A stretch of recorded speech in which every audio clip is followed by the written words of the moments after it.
for good grades. I wish I was better at relationships. I wish I was an artist. I wish I had a better relationship with my wife. I wish for a life full of happiness. I wish I may. I wish I might have the wish. I wish tonight.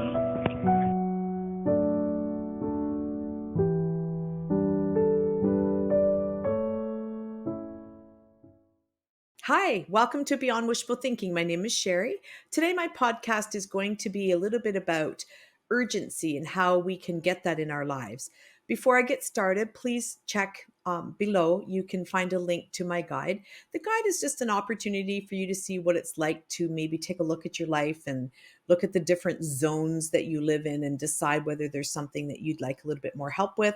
It's something that gives you a sense of what it's like to work with a life coach. So download that. Have a look at what that might look like for you and feel free to reach out. Okay, so moving on. My thinking today came from my coaching, the people I spoke with this week, the conversations I had, personal and otherwise. And so I thought I would share with you some of those things and then where that led me in my thinking and how I feel we could be different maybe as human beings. So when I coach clients, I don't know what they want to talk about until they arrive. They bring to me the things that they feel limit them and that they want to change. This week, it seemed that two people needed to figure out what creates urgency inside of them. I heard a need for better communication. I was asked for advice on how to say no to someone. And the saying no that this person was looking for was not about the person they needed to say no to. It was more about themselves and something they felt that they just couldn't take on right now. And how do we have that conversation in a way that isn't people pleasing, in a way that isn't hurtful, and in a way that is honest? I had a conversation with my own spouse about tone of voice and how it gets used and how it affects the people to whom the tone is used with.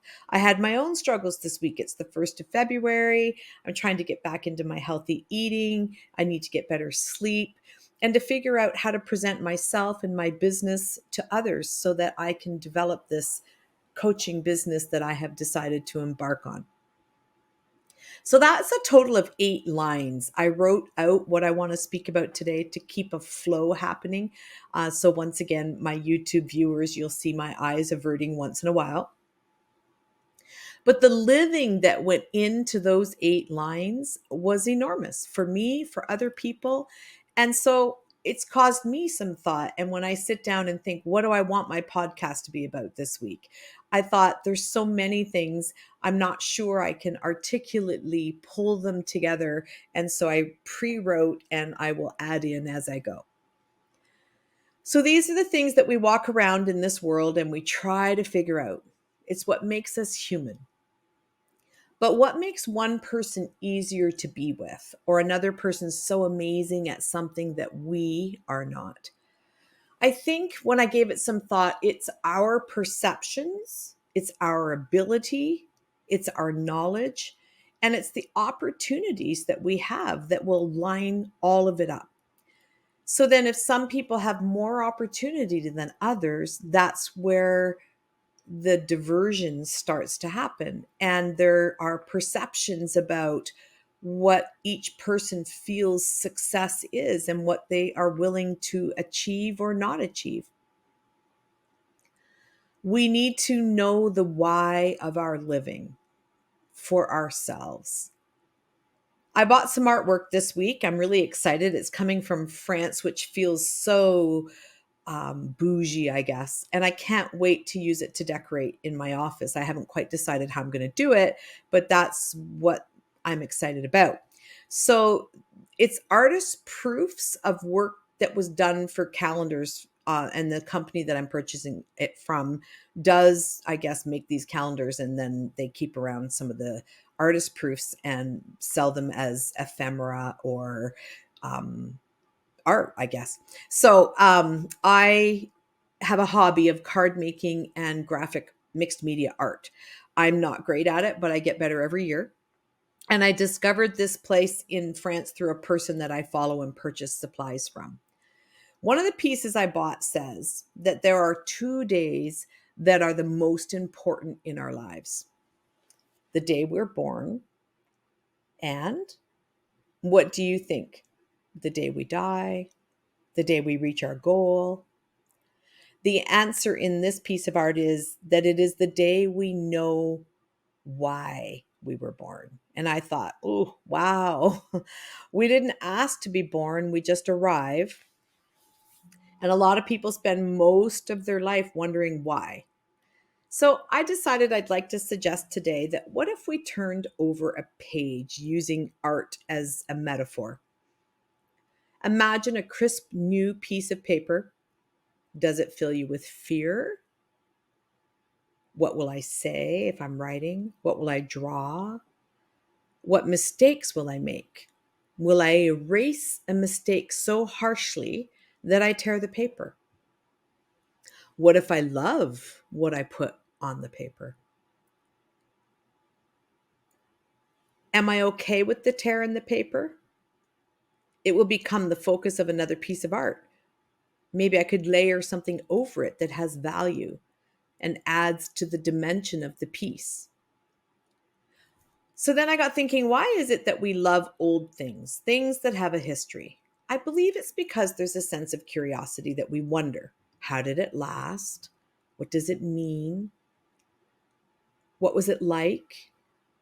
I know for myself, when I go visit something that is old, I see the wonder and beauty, but rarely the process of life that created it.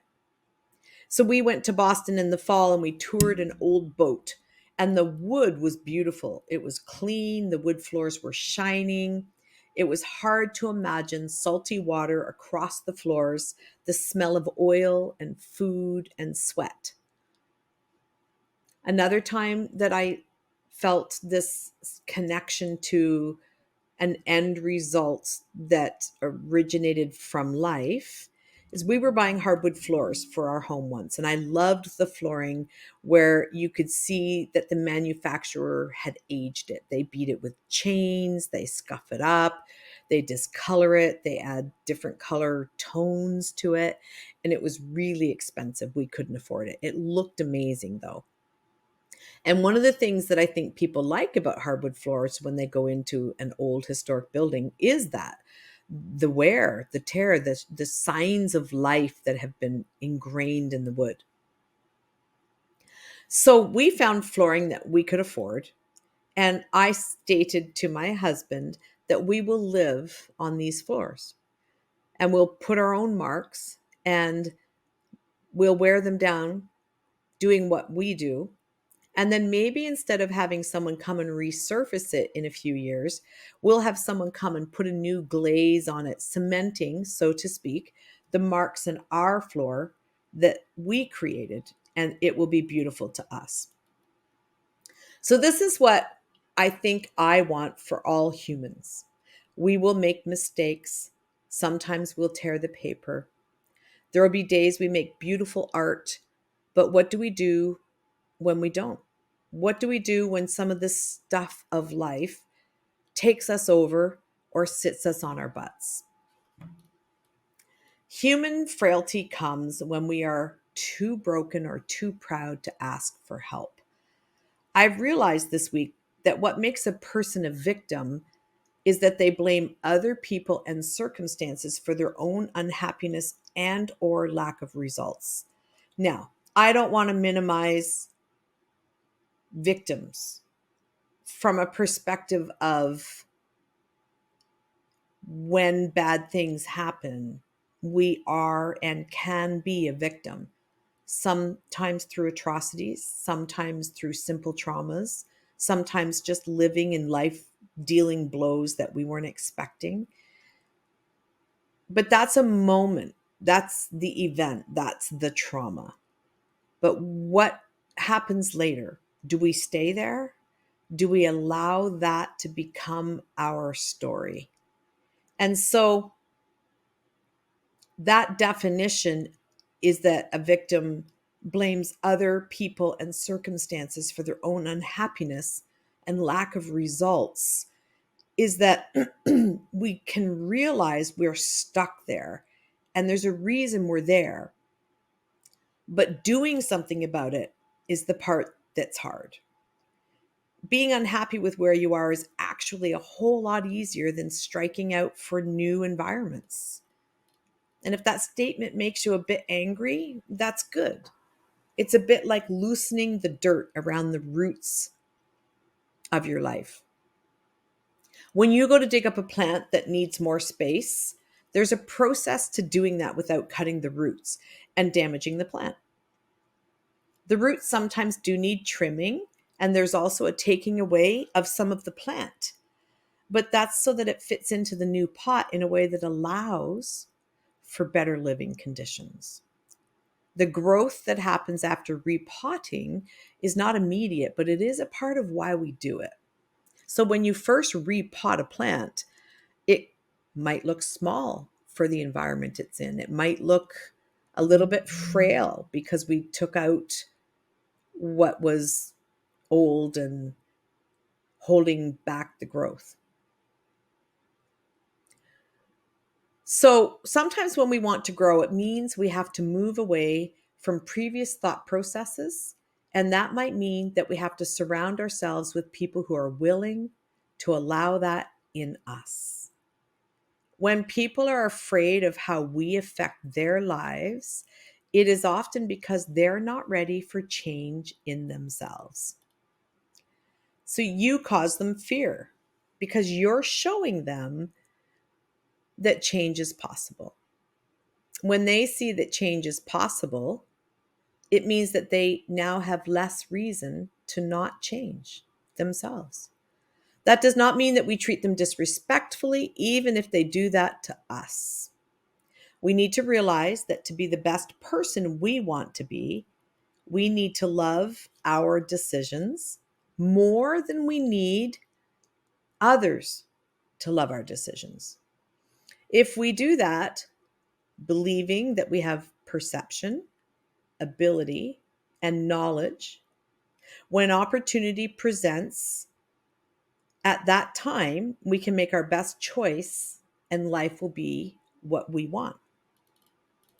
So if we want more than what we have, then we need to choose not to be a victim, or at least not to stay in the victim mentality. Because the actual act of trauma does make a victim out of us in the intense perception of the word, but the mentality is what remains, what stays with us. So, how to look at how we can increase our perception, our abilities, and our knowledge is the next part, so that when the next opportunity presents, we will be different. So if we believe we are allowed to do that, then we would feel a sense of urgency, I think. So the next thought that I had was try to remember a time that there was a task that you wanted to do. If you had the skill, you just did it. And you got to enjoy the process and the outcome.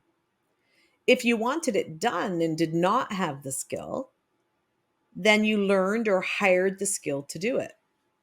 At this point, the outcome might not be exactly what you wanted because the perception was lost in the translation or the knowledge was not as available to the other person as you thought. Are you a victim? Or do you keep using the list of things? What do I perceive about the situation? Does it bother me? Is there recourse? Can I still have what I want? How do I get that? How important is it? Will it affect me? Answer those questions for yourself and see what happens.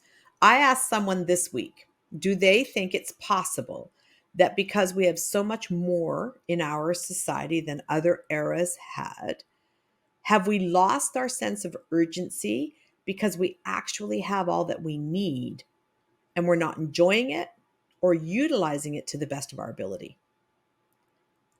So then why are we here? And that's a huge question. And so many people have so many different ideas.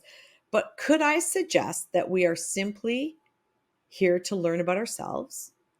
And could we, as a human race, try to see if we could learn in a way that allows others also to learn and not fear that their learning will ruin us? That likely will be when we can figure out the why. And the why will be different for everyone based on their ability, their knowledge, their perceptions, and that we won't all be the same, and that is what makes the world sustainable. We can't all be smart, rich, or famous, and not everyone wants that. It's interesting that that's the first thing that came out of my mouth, and then my brain went, but not everybody wants that. When did we decide that that's sort of, like when you're looking for a spouse, you want tall, dark, and handsome, those adjectives that life has put together that we buy into? People talk about world peace, and it's a good desire. However, I would like to posit that it is not likely, because we first have to heal and change the way humans are and have been. That takes a lot of time and willingness to be the best that we can be as an individual. Being the best we can be means that we have to do it ourselves by utilizing what is available. And if we want others to be accountable, it holds us back. I've spoken a lot about Putin lately, a couple of times anyway. There's a story that he had been left for dead as a child on a wagon of dead bodies, and his parents rescued him.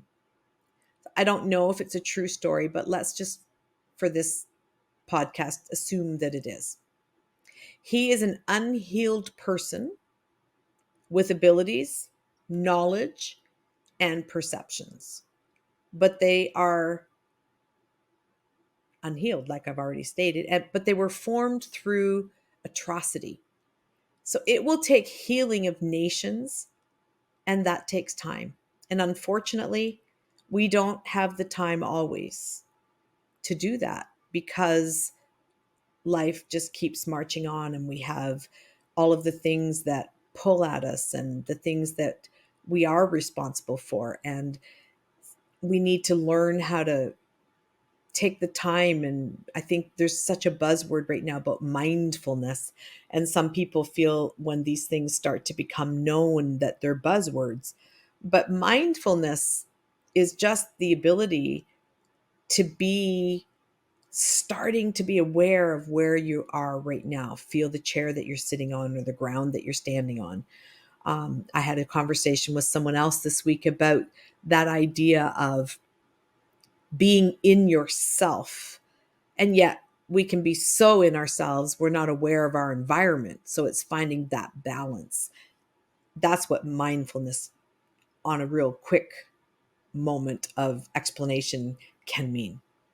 So my wish for humanity is for me to teach the people that come to me and the people around me that we need to make our circle of people the best it can be. And that means not being a victim and choosing to love the decisions we make. And if they aren't lovable, then choose to change them. And in that process, we will be able to accept what comes in front of us. I have been a victim, and I have often been told that people are proud of me, I suppose would be the word to say, for breaking the cycle that I was born into. And I feel like I just tried really hard to use the ability and perception that I had. And I know there were times I made concrete decisions to choose a different path, literally, figuratively thought of a specific path. I remember when I went and found my natural parents after I had been adopted, and I came home from that visit feeling like there was a level of understanding that I had about what caused them to be the way they were, that affected me. And I really remember thinking that if I chose to decide that what happened to me was going to be the reason I couldn't move forward, it would be like using a crutch. And I literally physically saw physical wooden crutches that I would prop myself up on. And those crutches would be the story I would tell. Those crutches would be the belief I had about why I might not be able to move forward as quickly as others or as completely as others. I didn't get that deep into the thought. And I literally imagined throwing them away and choosing to walk on my own. That choice did not mean I was perfect. I made many mistakes. I made many errors in judgment. And I feel like I also held my own self back because of times that I thought maybe I couldn't be any different because I had already been pre-stamped, so to speak. But my why for being here today, and we'll see over time if that changes, is that I want to be the best person I can be. And that is why I was given a life. And when that life is done, I would like to believe that I didn't waste what was put into me. And that is my wish for all of you, to decide to think about that and start with one small step today in becoming less of a victim in your thinking and more of a contributor to yourself. And when yourself is healthy, it won't be a self-centered thing. It will just be who you are, and good things will be around you. Have a great Monday, and thank you so much for listening. As much as I enjoy discussions, I also want to provide a service to people who would like more. If you want to do more than listen, get in touch with me with the links in the description. You can also email me through hello@beyondwishfulthinking.ca. And I'd like to give you content you enjoy, so please leave a review wherever you're listening to this podcast. If you're watching through my YouTube channel, leave your comments below. If you want more of Beyond Wishful Thinking podcasts, make sure to subscribe for free on Apple Podcasts, Spotify, and wherever you are listening right now.